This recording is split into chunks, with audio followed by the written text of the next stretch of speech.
Mais voilà, Equestria Girls, je trouve, est quand même assez bien, juste que il y va pas assez à fond dans son propre univers pour fonctionner vraiment de lui-même de manière autonome, et il met pas non plus suffisamment en avant ses propres délires, les personnages secondaires, j'ai l'impression qu'il est un peu trop mesuré, voilà, cette sensation peut-être de pas vouloir en faire trop. Il y avait peut-être beaucoup de peur sur plusieurs niveaux, mais du coup, je trouve que le film souffre un peu de toutes ces choses.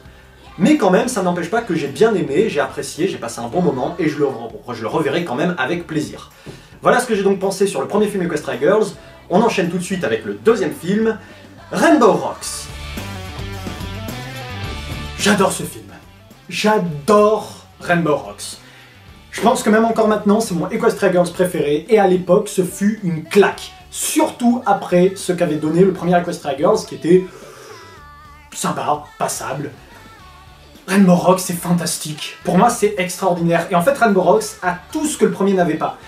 Une cohérence complète, un fun total, et surtout, ça y est, avec Rainbow Rocks, ils sont allés à fond dans le délire. Ils ont compris que Equestria Girls devait d'être indépendant de la série, et devait aller à fond dans ses propres délires. Et le film comprend comment fonctionner. On commence à avoir... le film commence à avoir ses propres blagues, son propre truc. On sent que c'est avec Rainbow Rocks que la saga Equestria Girls a pris son envol, qu'elle a su se détacher tout en restant liée à la série My Little Pony. Et elle le fait tellement bien. C'est ça que je trouve dingue, c'est que c'est du fun à l'état pur, mais pas absurde. Avec Rainbow Rocks, déjà, on démarre sur les sirènes avec l'enchaînement de la fin du premier film, qui est intelligemment trouvé pour lier le premier film avec le second, et introduire le personnage des sirènes, qui sont extraordinaires, quoi. Le trio a une alchimie, mais de folie. Adagio a une présence, Sonata elle est dans son délire, et Aria elle apporte ce cynisme. Vraiment, les sirènes, elles sont juste énormes dans la façon de fonctionner, leur musique sont tellement bien. Moi je préfère les musiques des sirènes aux autres qu'il y a dans le film, sans pour autant soutenir les sirènes. Je veux dire, j'adore les personnages, elles fonctionnent tellement bien. Et le truc qui est hallucinant, c'est que c'est vraiment le seul film qui apporte une cohérence musicale par le Battle of the Bands, par le fait que les sirènes se battent en fait et utilisent leur magie à travers la musique, et que du coup ça amène du combat musical, quoi. Vraiment la scène de fin très rock et tout, ça faisait très inspiré Scott Pilgrim, c'est fou. Et moi quand je voyais ça, je disais mais ce film est barge mais génial, parce que ça marche tellement bien, c'est tellement bien dosé, tout est vraiment bien placé. Et là, punaise quoi, la relation Twilight Sparkle Sunset Shimmer, l'évolution de Sunset Shimmer, je veux dire, si des personnes n'ont pas aimé, voire détesté le personnage dans le premier film, mais qui n'a pas adoré Sunset Shimmer arrivé à la fin du deuxième? Tellement elle a une super évolution, le fait que tout son passé qui lui pèse sur elle à cause du regard des autres, qu'elle doive du coup s'intégrer au sein du groupe, prouver ce qu'elle vaut, le bien qu'elle peut apporter. Voilà, c'est tellement mieux, et ça y est, le film, il met en avant les personnages secondaires, il a ses propres délires, ses propres blagues, en même temps, il est plus sérieux, et en même temps, j'ai le sentiment qu'il se prend moins au sérieux dans le sens premier degré, d'être vraiment frontal. Je trouve ça génial, quoi. La mise en avant de Lyra et Bonbon, qui ont jamais été aussi proches, de Octavia avec DJ Ponsfree, mais DJ Ponsfree dans ce film, c'est tellement délirant. Même Trixie, qui a son propre petit arc narratif à elle, elle a vraiment son petit rôle. Mudpie, vraiment, on l'attend pas, quand on sent pas venir. Derpy, qui reste Derpy, quoi, juste merveilleuse. Tout ça, ça vient ajouter à la sensation que ça y est. Avec le premier film, on a posé les bases, ces possibles difficultés par lesquelles il fallait passer, qui auraient pu être mieux gérées, mais bon quand même. Et là, voilà, avec celui-là, eh ben on y va à fond et directement, et on peut s'intéresser tout de suite à des sujets plus intéressants autour de l'amitié, et de comment fonctionne la magie des Main Six dans cet univers, et du personnage de Sunset, de sa relation avec Twilight, et...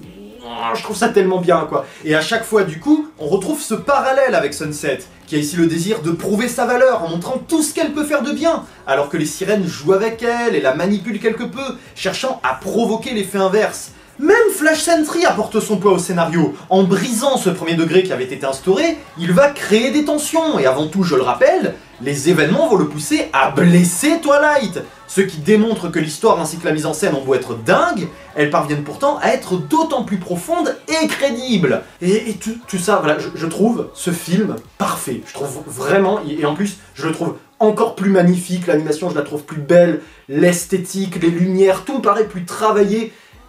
Pour moi c'est du bonheur, et quand j'arrive à la fin en plus, ben voilà, je trouve que il marche même tellement bien par lui-même, c'est ça le truc, ça y est quoi. Je trouve que le film apporte vraiment quelque chose de nouveau, en restant lié à My Little Pony, mais en respectant le truc, et en y apportant les petites touches, et juste en liant un peu tout ça dans la mythologie de cet univers. Qu'est-ce que vous voulez que j'ajoute? Qu'est-ce que vous voulez que je dise de plus sur Rainbow Rocks? Pour moi, c'est parfait. Pour moi, c'est parfait parce que c'est parfait dans son délire, c'est parfait dans sa trame, c'est parfait dans ses enjeux. C'est tellement bon, c'est tellement un kiff à voir et à revoir, et pour moi, c'est un plaisir infini ce film, quoi. Mais voilà, à côté de ça, je vois pas vraiment ce que je pourrais ajouter, juste que les courts-métrages qu'ils ont fait pour Equestria Girls, je trouve que c'est une très bonne idée, et ça va me permettre de définir clairement quelque chose, c'est que, déjà je les trouve très bons, mais prenez par exemple celui sur DJ Pons Free, et ben celui-là, à lui tout seul, pour moi ça avait été une claque. Parce que en fait, face à ça, la réaction que j'ai c'est de dire, mais c'est officiel, ça c'est officiel. C'est dingue, je trouve ça dingue, et c'est juste de se dire, waouh quoi. Donc voilà, Rainbow Rocks, je peux pas ajouter quoi que ce soit sur ce film. Je trouve qu'il fonctionne très bien sur les relations entre personnages, sur ce qu'il apporte, tout est bien dosé, les morceaux de musique sont tellement bien tous, c'est du fun à l'état pur ce film, voilà, c'est ça, et que ce soit d'aller, tout va plus loin, tout est plus punchy, tout a plus d'énergie, c'est vraiment ce que manquait, ce qui manquait au premier film Equestria Girls, c'est de tout faire, mais vraiment d'aller plus loin, d'être plus poussé, et ça y est, d'apporter cette nouveauté, cet angle que je trouve intéressant, et comme je dis, ben, Sunset Shimmer, quoi. Voilà, c'est vraiment le personnage qui brille et qui apporte tellement à cette saga, surtout avec le fait que Twilight est dans une situation assez compliquée, vu que c'est elle qui doit gérer le truc, et c'est par Sunset que la solution va se faire, enfin, je trouve ça génial. Et en plus, ça ajoute à la mythologie d'Equestria avec la façon dont les sirènes sont, du coup, l'histoire liée à Starsur le Barbu, j'avais pas pensé, mais voilà, quoi, il y a trop de trucs dans ce film, il y a trop de trucs, je trouve ça génial, c'est... Rainbow Rocks, et voilà.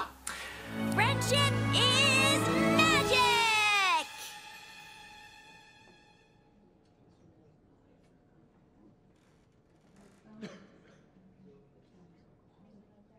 Donc voilà, et cela nous amène au troisième film, parce qu'après le deuxième, il y a eu une grosse tension, à savoir...